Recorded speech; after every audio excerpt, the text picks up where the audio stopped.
हाँ जी बेटा जी, एमओए पे आगे बढ़ते हैं। कंपनी लॉ चल रहा था हमारा, और मैंने लास्ट लेक्चर में आपको नेम क्लॉज के कुछ बातें बताई थी कि अपने नाम में आप किन किन बातों का ध्यान रखते हैं। फिर नेम के रिजर्वेशन का जो नया कॉन्सेप्ट आया है, फिर उसमें अगर हमने इनकरेक्ट इंफॉर्मेशन दी है, तो ये चर्चा हम कर रहे थे। अब आगे बढ़ते हैं, and that is section 12 companies act 2013। अगर मैं ईयर नहीं बोलती तो आप मानकर चलिएगा वो सारा 2013 के सेक्शंस हैं। और ये जो है बेटे मेरे रजिस्टर्ड ऑफिस की बात करते हैं।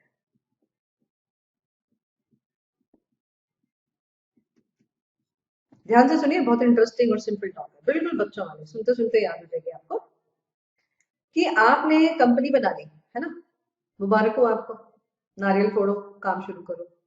आपने कहा जी कहाँ शुरू करें, तो आपके पास कोई तो ऑफिस होना चाहिए ना, आपका अपना प्रीमिसेस। तो वो आपके अंदर, आपके पास 15 दिन के अंदर अरेंज हो जाना चाहिए। You must have your specified premises. अपनी एक जगह होनी चाहिए 15 दिन के अंदर अंदर। कहाँ से 15 दिन के अंदर अंदर? जहां से आपको सर्टिफिकेट ऑफ इनकॉर्पोरेशन मिला है। जब आपकी कंपनी का इनकॉर्पोरेशन हुआ है, उसके 15 डेज के अंदर अंदर आपके पास एक पर्टिकुलर जगह होनी चाहिए जहां पे बैठ के आप काम करेंगे। तो उसको हम बोलेंगे you must have specified premises with in 15 days of incorporation, right. तो ये तो सबसे पहली बात हो गई, फाइन। दूसरी बात आती है कि आप इस, ये जो आपका रजिस्टर्ड एड्रेस है, ये हो गया आपका रजिस्टर्ड एड्रेस। ये वो एड्रेस हो गया जिसको आप रजिस्टर करा लेंगे आप, है ना। आरओसी के पास इस एड्रेस को रजिस्टर करा देंगे, तो ये एड्रेस क्या हो जाएगा? Registered address. ये जो प्रीमिसेस का एड्रेस है, इसी को हम क्या बोलेंगे? Registered address. बात आती है रजिस्ट्रेशन कितने टाइम में करानी है आरओसी के पास। जाके बताओगे तो पता चलेगा, तो रजिस्टर करेगा तो रजिस्टर्ड एड्रेस होगा ना। I hope you are getting. तो फिर वो आपने 30 डेज के अंदर, विद इन 30 डेज इस एड्रेस की आपको रजिस्ट्रेशन करा लेनी है। Registration with ROC, registrar of companies. इसका मतलब है आप रजिस्टर्ड ऑफिस अपना अरेंज करें या स्पेसिफाइड प्रीमिसेस अरेंज करें 15 दिन के अंदर। और इनकॉर्पोरेशन से ही है 30 डेज में, 30 डेज में इनकॉर्पोरेशन से है। और इनकॉर्पोरेशन मतलब अगले 15 दिन कह लीजिए। बाकी अगर आप डे 1 से ही अपना स्पेसिफाइड प्रीमिसेस रखते हैं, वेरी गुड। तो फिर इनकॉर्पोरेशन से 30 डेज मैक्स दिया गया आपको, उसके अंदर आप अपना रजिस्टर्ड ऑफिस का जो वेरिफिकेशन है उसको फाइल कराइए आरओसी के पास। तो उसकी फाइलिंग आपने करा देनी है विद इन 30 डेज, राइट। अब यहाँ पे दो वर्ड्स आते हैं। एक आता है डोमिसाइल, पहले भी बताया मैंने। डोमिसाइल होता है प्लेस ऑफ रजिस्ट्रेशन, कि जहां आपने कंपनी का रजिस्ट्रेशन कराया है वो आपका डोमिसाइल है। जैसे राजस्थान में कराया तो राजस्थान आपका डोमिसाइल है, राजस्थान के रजिस्ट्रार के पास जाके आपने रजिस्ट्रेशन कराया, दैट वे, राइट। फिर एक आता है रेजिडेंस ऑफ द कंपनी, जैसे इंडिया में रजिस्ट्रेशन कराया है ऐसे बोल दें, तो वो डोमिसाइल इंडिया में है। लेकिन वो जर्मनी वाला केस याद होगा आपको, tabular company limited versus continental tyres and rubber great Britain limited, है ना। उसमें रेजिडेंस जर्मनी में था। तो रेजिडेंस होता है जहां पे आपका ब्रेन काम करता है, वेयर द ब्रेन फंक्शंस। याद आ गया होगा आपको। और ब्रेन मैंने आपको बताया था बीओडी की मीटिंग, तो वो इस चैप्टर में लिखा हुआ है, तब मैंने बता दिया था। लेकिन अब वो यहाँ पे लिखा हुआ मिलेगा, तो इसलिए रिपीट किया, रिपीट करने से याद हो जाएगा आपको। कि जहां पे बीओडी की सारी मीटिंग्स होती हैं, जहां पे सारा डिसीजन मेकिंग होता है, वो कंपनी का रेजिडेंस होता है। और जहां उसका रजिस्ट्रेशन होता है वो उसका डोमिसाइल होता है, राइट। अब आगे चलते हैं। रजिस्टर्ड ऑफिस के ऊपर जो चर्चा उसने कर रखी है वो ये कि थर्ड पॉइंट उसने बताया, सेक्शन 12 के सब सेक्शन है, कि जो आपका नेम और एड्रेस है,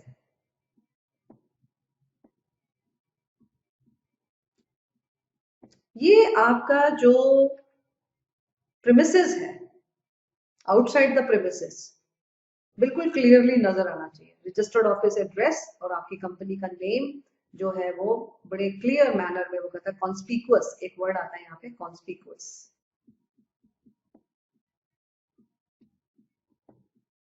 कॉन्स्पिकुअस का मतलब होता है, इसको वैसे सीखिए, कॉन्स्पिकुअस, जैसे स्पेलिंग मिस्टेक नहीं करेंगे आप। तो कॉन्स्पिकुअस मीन्स क्लियर, बिल्कुल क्लियरली नजर आए। बात आती है लैंग्वेज कौन सी आएगी, लोकल लैंग्वेज, जो वहां के लोगों को समझ आती है। जैसे चंडीगढ़ है तो वहां पे पंजाबी होती है, तो पंजाबी में फिर इन्होंने लिखना है अपना name and address outside the office. तो वही उसने बोला, कहता है name with the address of the registered office must appear outside of every office of business in a conspicuous manner in one of the local languages। ठीक है ना। फिर वो कहते हैं कि जो कंपनी का नेम है वो उसकी कॉमन सील पे भी खुदा हुआ होगा, है ना। एंग्रेव्ड एक वर्ड आता है, एंग्रेव्ड। तो एंग्रेव्ड का मतलब है खुदा हुआ। जो कंपनी की कॉमन सील है, जो उसकी स्टैम्प है, उसके ऊपर उसका नाम एंग्रेव्ड होता है, ये आपको भी पता है। इसी को हम बोलते हैं स्टैम्प को, कॉमन सील। तो ये बड़ी नॉर्मल सी बात थी जो आपको ऑलरेडी पता थी। फिर उसने इसी बात को लेके आगे चर्चा करी कि आपका जो नेम है, आपका एड्रेस है, आपका फोन नंबर है, दिमाग में आपने आगे अपने अभी बोल दिया होगा, फैक्स नंबर है आपका, फिर आपका ईमेल एड्रेस है, फिर आपका एड्रेस ऑफ वेबसाइट है, अगर कोई आपने बना रखी है जो आजकल सबकी होती है। वो कहते हैं ये सारी डिटेल्स आपके यहाँ से जितने भी डॉक्यूमेंट्स बनते हैं, जितने भी कागज बनते हैं, उन सब पे होना चाहिए। जितने भी बिजनेस लेटर्स हैं आपकी, बिल्स बनाते हैं, बिल हेड्स हैं, जितने भी नोटिस आपके यहाँ पे इश्यू होते हैं, जितने भी डॉक्यूमेंट्स आपके यहाँ पे ऑफिशियल बनते हैं, है ना, वो सबके ऊपर ये डिटेल्स होनी चाहिए। तो वही उसने लिखा, नेम एड्रेस, फिर एक वर्ड मिस हुआ, सिन। सिन मैंने आपको बताया था, कॉर्पोरेट आइडेंटिटी नंबर, है ना। हर कंपनी का अपना एक आइडेंटिफिकेशन नंबर होता है, तो वो सिन भी लिखना है। वो कहता है along with telephone, fax, email, website address. वो कहते हैं ये सब जो जितने भी ऑफिशियल डॉक्यूमेंट्स आपके यहाँ से निकलते हैं उन सब के ऊपर होना चाहिए। फिर वो ये कहता है कि जो आपका नेम है, जितने भी आपके यहाँ से नेगोशिएबल इंस्ट्रूमेंट्स निकलते हैं, जैसे प्रोमिसरी नोट है, जो नेगोशिएबल एक्ट में सीखते हैं, अकाउंट्स में पढ़ते हैं, नेगोशिएबल इंस्ट्रूमेंट प्रोमिसरी नोट है, फिर आपका वो बिल ऑफ एक्सचेंज है, फिर वो हुंडी है, हुंडी और प्रोमिसरी नोट एक ही बात है। वो कहते हैं ये चीजें जो आपके यहाँ पे डॉक्यूमेंट्स बनते हैं उस पे भी आपका नाम बड़ी क्लियरली पता चलना चाहिए कि क्या नाम है। तो उसने बोला कि एक तरीके से जितने भी डॉक्यूमेंट्स हैं, मेन वर्ड है जितने भी डॉक्यूमेंट्स हैं वो सबके ऊपर आपकी ये डिटेल्स होनी चाहिए। उसके बाद उसने क्या बोला, कहते हैं मान लीजिए आप अपना नेम चेंज करते हैं, वेरी गुड, तो आपका न्यू नेम मिल गया।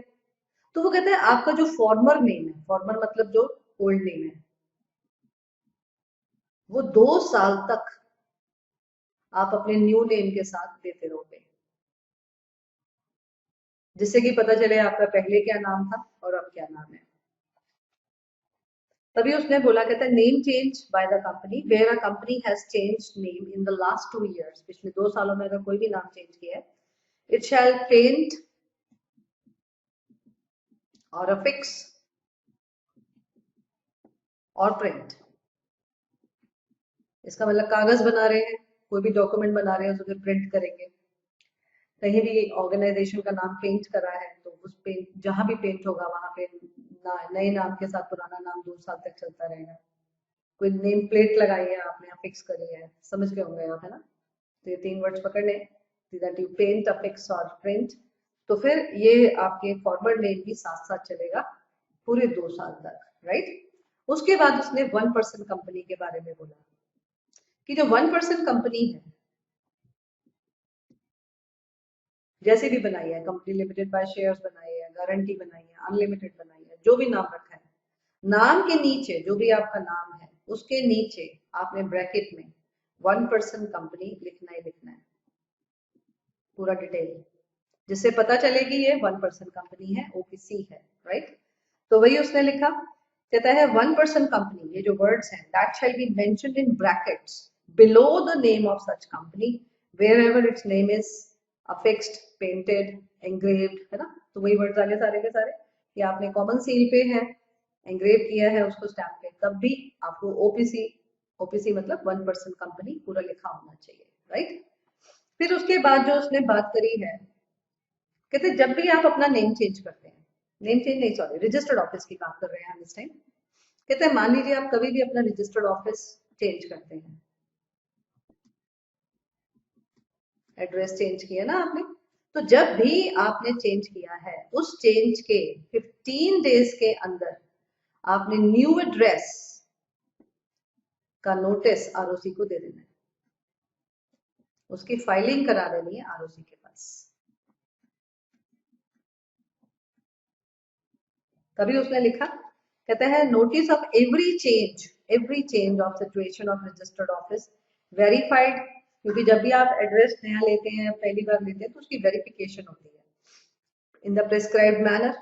अब वो मैनर हमें नहीं जानना, हमें बस इतना पता चलना चाहिए कि हाँ एड्रेस होता है, हम एड्रेस अरेंज करते हैं, अपनी जगह अरेंज करते हैं, उसका वेरिफिकेशन हो जाता है अथॉरिटी की हेल्प से, फिर हम उस वेरिफिकेशन को आरओसी के पास जाके फाइल करा देते हैं। So he says verified in the manner prescribed and after the date of incorporation of the company shall be given to the registrar within 15 days of the change who shall record the same।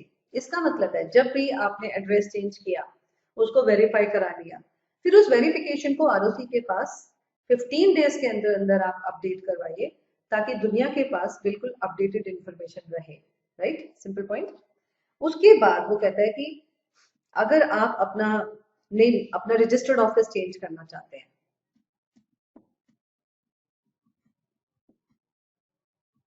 क्या करना चाहते हैं, जो city है, जिस city में आप हैं, जो विलेज में आप हैं, या जिस टाउन में आप हैं, आप उसके बाहर जाना चाहते हैं, इसका मतलब है आप सिटी चेंज कर रहे हैं या विलेज चेंज कर रहे हैं, टाउन चेंज कर रहे हैं, तो फिर इसके लिए कुछ नहीं करना, एक स्पेशल रेजोल्यूशन पास करवाना है आपने।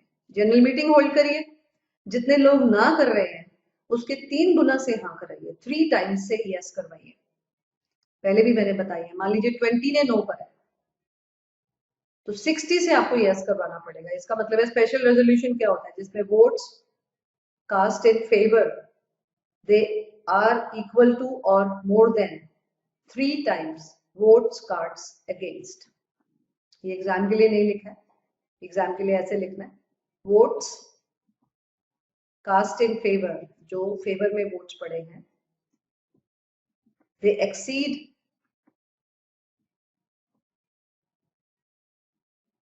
no they are equal to or exceed 3 times votes cast against। क्योंकि 20 ने ना करी है, 60 ने हाँ करी है, तो 3 गुना ही हुए ना, तब भी चलेगा। तो इक्वल टू है तब भी चलेगा, 3 गुना से ज्यादा है तब भी चलेगा। तो ये स्पेशल रेजोल्यूशन होता है। तो वो कहते हैं एक स्पेशल रेजोल्यूशन, और ये मैंने आपको पहले भी बताया हुआ, जनरल मीटिंग में होगा। जनरल मीटिंग मतलब मेंबर्स मीटिंग, जिसको आप कंपनी मीटिंग भी बोल सकते हैं, क्योंकि कंपनी मेंबर्स की होती है। समझदार है, कोई भी वर्ड बोलिए। तो एक स्पेशल रेजोल्यूशन पास कराना है, फिर आप अपनी सिटी चेंज या विलेज चेंज या टाउन चेंज कर सकते हैं, कुछ करने की जरूरत नहीं है। और फिर आप जब नया एड्रेस आपके पास आ जाता है, उसके 15 डेज में फिर आपने आरओसी के पास उसकी वेरिफिकेशन करवा के फाइलिंग करवा देनी है, राइट। तो वही अगला पॉइंट उसने बोला है कि अगर आप outside the local limits of any city town village जा रहे हैं, तो फिर you have to go for special resolution, right. अब वो बोलते हैं कि मान लीजिए आप, बेसिकली आपको एक बात बताऊं, हमारे यहाँ पे 2 स्टेट्स हैं, Tamil Nadu and Maharashtra.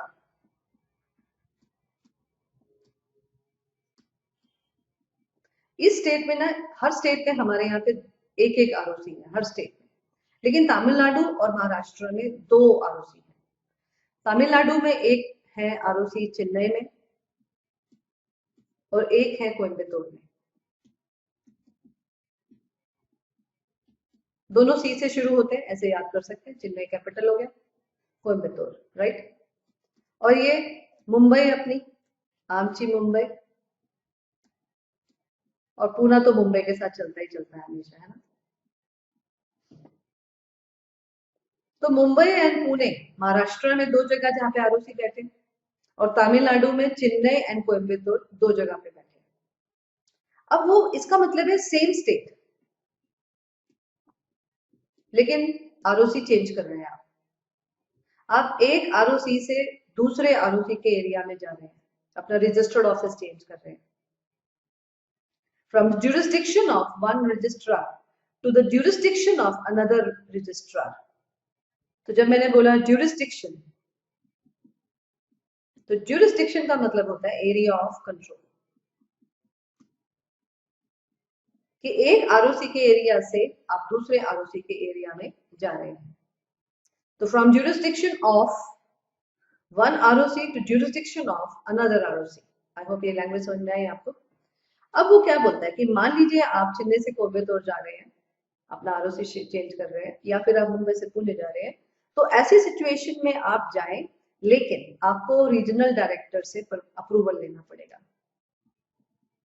Ministry of corporate affairs में बैठते हैं रीजनल डायरेक्टर, ठीक है। तो रीजनल डायरेक्टर अथॉरिटी काफी बड़ी अथॉरिटी है, उनकी आपको अप्रूवल लेनी पड़ेगी। जो भी आपके एरिया के रीजनल डायरेक्टर पढ़ते हैं, तो इनकी अप्रूवल आपको लेनी पड़ेगी, फिर आप शिफ्ट कर सकते हैं अपने आरओसी से दूसरे आरओसी के पास, और आपके जितने भी डॉक्यूमेंट्स है, फाइल्स है, वो सब एक आरओसी दूसरे आरओसी को अपने आप शिफ्ट कर देंगे। अब इस पूरी प्रोसेस में करना क्या? सबसे पहले आप स्पेशल रेजोल्यूशन तो पास कराओगे जनरल मीटिंग में, क्योंकि यहाँ तो आप पूरा ही ज्यूरिसडिक्शन ही चेंज कर रहे हो, आरओसी ही चेंज कर रहे हो, तो स्पेशल रेजोल्यूशन मस्ट हो गया। फिर आपको आरडी को अप्लाई करना है। एग्जाम में नहीं लिखना आरडी, ये सिखाने के लिए बोल दिया मैंने, रीजनल डायरेक्टर। अब बात आती है कि जब आपने आरडी को अप्लाई किया, एप्लीकेशन टू रीजनल डायरेक्टर आपने दी, तो उसके 30 डेज के अंदर सर को अप्रूवल दे देनी है। इसका मतलब यहां पे लॉ सख्त हो गया, स्ट्रिक्ट हो गया, कि रीजनल डायरेक्टर के पास लिमिटेड टाइम है, प्रोसीजर फास्ट हो गया। Within 30 days sir has to think कि वो आपको अलाउ करे या ना करे, तो 30 डेज में अप्रूवल मिल जाएगा। वेरी गुड, अप्रूवल मिल गया आपको, approval of RD is obtained. तो इसके 60 डेज के अंदर मैक्सिमम, ओके, ये सब मैक्सिमम होते हैं, 60 डेज के अंदर आपने इसको आरओसी के पास फाइलिंग करा देनी है, अप्रूवल की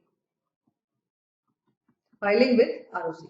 जो आपको अप्रूवल मिली है सर की, आप फाइल करा दीजिए, ताकि आरओसी को भी पता चल जाए कि हाँ जी रीजनल डायरेक्टर ने अलाउ कर दिया है इनको इस आरओसी से दूसरे आरओसी के पास जाने के लिए, ताकि वो आपके जो सारे डॉक्यूमेंट्स हैं, फाइल्स हैं, वो शिफ्ट कर देंगे। तो इस काम को करने के लिए आपके पास 60 डेज है। फिर आरओसी के पास जब आपने फाइलिंग करा दी, जब फाइलिंग विद आरओसी हो गई, वहां से 30 डेज आरओसी को मिलते हैं, वो आपको सर्टिफिकेट इश्यू कर देंगे, सर्टिफिकेट ऑफ रजिस्ट्रेशन। इसमें वो क्या सर्टिफाई करेंगे कि हाँ जी मैं सर्टिफाई करता हूं कि मैंने ये बात रजिस्टर कर ली है कि ये इस मेरे एरिया से दूसरे आरओसी के एरिया में जा रहे हैं, इनका रजिस्टर्ड ऑफिस शिफ्ट हो रहा है, ये बात मुझे मालूम है और मैं ये बात सर्टिफाई करता हूँ। I repeat the total story, कि आप अप्लाई करेंगे आरडी को, आरडी जो है 30 डेज में अप्रूवल दे देंगे, मुबारक हो आपको सर का अप्रूवल तो मिल गया। तो 60 डेज में आप ये अप्रूवल की कॉपी फाइल करा दीजिए आरओसी के पास, जिस एरिया से आप जा रहे हैं उस एरिया के, चेन्नई से जा रहे हैं आप तो चेन्नई के आरओसी के पास ये कागज फाइल करा दीजिए अप्रूवल सर का। 60 डेज के अंदर अंदर ये काम करा लेना आपने। फिर उसके बाद जब आरओसी के पास फाइल हो गया, तो 30 डेज आरओसी के पास है चेन्नई के, वो आपको सर्टिफिकेट ऑफ रजिस्ट्रेशन देंगे, जिसमें वो ये सर्टिफाई करेंगे कि उन्हें ये सब बातें पता चल गई हैं कि आप यहाँ से जा रहे हैं। दैट वे पढ़ेंगे बिल्कुल क्लियर हो जाएगा, एक भी वर्ड आपको डाउट में नहीं आएगा। हाँ एग्जैक्टली, बिल्कुल यही सब है। फिर बात आती है कि ये जो सर्टिफिकेट मिला है, ये सबसे अच्छी बात है, पहले ऐसा नहीं था कि ये जो सर्टिफिकेट ऑफ रजिस्ट्रेशन आरओसी ने दिया आपको, ये कंक्लूसिव एविडेंस माना गया है, जिसको आप चैलेंज नहीं कर सकते। इसका मतलब है अगर रजिस्ट्रार ने आपको एक सर्टिफिकेट दे दिया है, इसके बाद और कोई सबूत हमारे को नहीं चाहिए। कंक्लूसिव एविडेंस किस चीज का है? कि सारी requirements of the act follow हुई है। एक्ट जिस तरीके से बोलता था वो सब रिक्वायरमेंट्स फॉलो हुई है, कहीं कोई कानून की नजरअंदाजी या केयरलेसनेस लॉ को तरफ नहीं किया है किसी ने। इसका मतलब है पूरा प्रोसीजर जो कानून ने कहा था, लॉ ने कहा था, वो सारा प्रोसेस, स्टेप्स सारे के सारे फॉलो किए गए हैं और इसके लिए कोई डिस्कशन कभी भी नहीं होगा। इसको कोई चैलेंज नहीं कर सकता क्योंकि ये कंक्लूसिव एविडेंस है। इसका मतलब है कंक्लूसिव एविडेंस होता है जिसको आप चैलेंज नहीं कर सकते हैं। कल को कोई आके बोले जी ये गलत तरीके से हुआ था, तो जज साहब के पास अगर केस पहुंचा तो जज साहब क्या बोलेंगे, भैया बैठ जाओ, हम इस विषय पे डिस्कस नहीं करेंगे। क्यों? क्योंकि अगर आरओसी ने सर्टिफिकेट दिया है तो इसका मतलब है सब कुछ फॉलो हुआ है, राइट? तो वही उसने लिखा है, बोलते हैं certificate is a conclusive evidence of compliance of requirements of the act with respect to change of registered office. फिर बात आती है कि ये जो रजिस्टर्ड ऑफिस का चेंज हुआ है, ये इफेक्टिव कब से होगा, लागू कब से होगा ये, कि हाँ जी ये चेंज हो गया है। तो इफेक्टिवनेस की जो डेट है, that is date of certificate by ROC. जो रजिस्ट्रार ने आपको सर्टिफिकेट दिया है उस पर जो डेट लिखा है, उस दिन से समझा जाएगा कि आपका रजिस्टर्ड ऑफिस चेंज हुआ है। तो वही उसने लिखा, बोलता है and the change shall take effect from the date of the certificate. जो date of effectiveness of change of registered office है, that will be date of certificate by ROC. तो क्वाइट एक्सपेक्टेड कि एग्जाम में आ जाए, थोड़ा simple सा ही है, ध्यान रखिएगा। 30 60 30 ऐसे सोचेंगे तो स्टोरी याद हो जाएगी। 30 आरडी के पास है, 60 आपके पास है कि आप आरओसी के पास जाके कागज जमा करा दें। बाकी अगर आप बहुत एनर्जेटिक एक्टिव टाइप है तो आप तो एक दिन में ही करा देंगे। फिर भी कानून ने मैक्सिमम आपको 60 डेज दिए कि अगर आप कुछ और काम में बिजी हो गए या वगैरह वगैरह तो ठीक है, it's your choice. Max to max फिर भी एक टाइम लिमिट दे दी जाती है, टाइम फ्रेम मिल जाता है कानून में, और वो है 60 डेज। फिर आरओसी के पास अगले 30 डेज हैं जिसमें उनको सर्टिफिकेट इशू करना है, और सर्टिफिकेट एक कंक्लूसिव एविडेंस माना जाएगा कि आपने सारी कार्यवाही, सारी लीगल फॉर्मेलिटीज फॉलो करी है, उसकी कंप्लायंस है। एक वर्ड आता है इसमें, कंप्लायंस। कंप्लायंस का मतलब है कि उसको फॉलो किया गया है, जैसा जैसा कानून ने बोला है उसको आपने माना है। ओके, उसके बाद वो बोलता है कि मान लीजिए अगर आपने सेक्शन 12 का डिफॉल्ट कर दिया, इसकी नॉन कंप्लायंस है, मतलब जिस तरीके से भी रजिस्टर्ड ऑफिस के बारे में जो जो बातें हमने बताई, अगर वो आपने प्रोसीजर फॉलो नहीं किया या कोई भी कमी छूट गई, तो ऐसे में company and every officer 1000 per day का फाइन है, ₹1000 पर डे। कितने दिन तक ये चलेगा फाइन? जितने दिन तक आपका डिफॉल्ट चलेगा।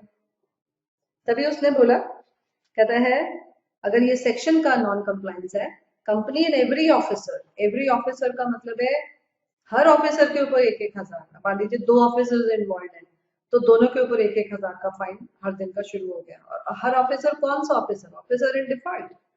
इसका मतलब है जब प्रूव हो जाएगा कि इस ऑफिसर की जिम्मेदारी थी और इसने ये काम नहीं किया, तो ऑफिसर इन डिफॉल्ट के ऊपर फाइन लगता है। कोई भी फाइन हमेशा ऑफिसर इन डिफॉल्ट ही लिखना होता है, हमने हमेशा ध्यान रखेगा, एवरी ऑफिसर नहीं लिखना, every officer in default. Okay, so he says the company and every officer who is in default liable to a penalty of 1000 rupees per day। Law कितना स्ट्रिक्ट है, पहले नहीं था ये।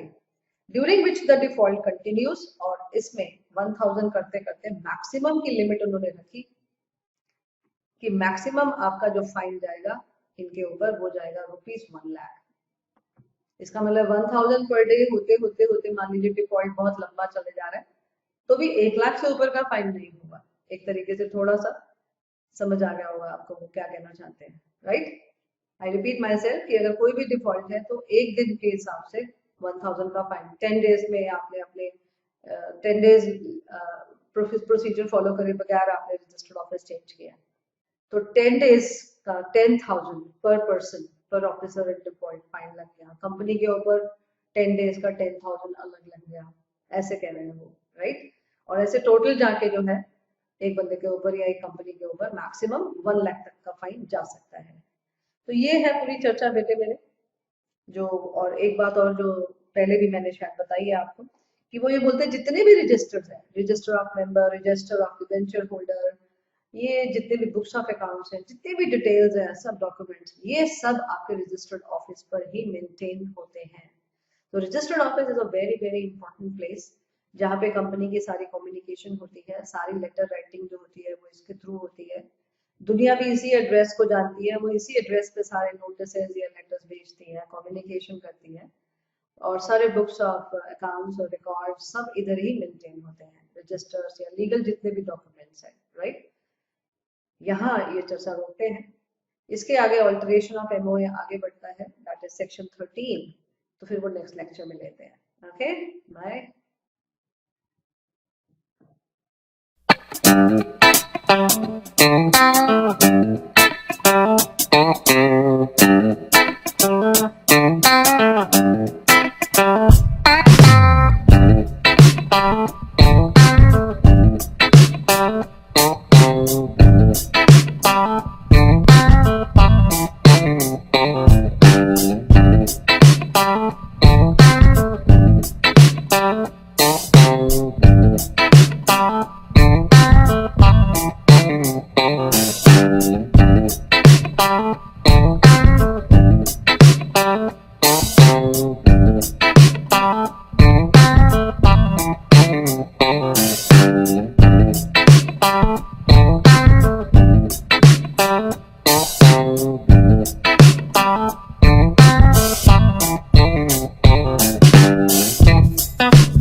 Yeah.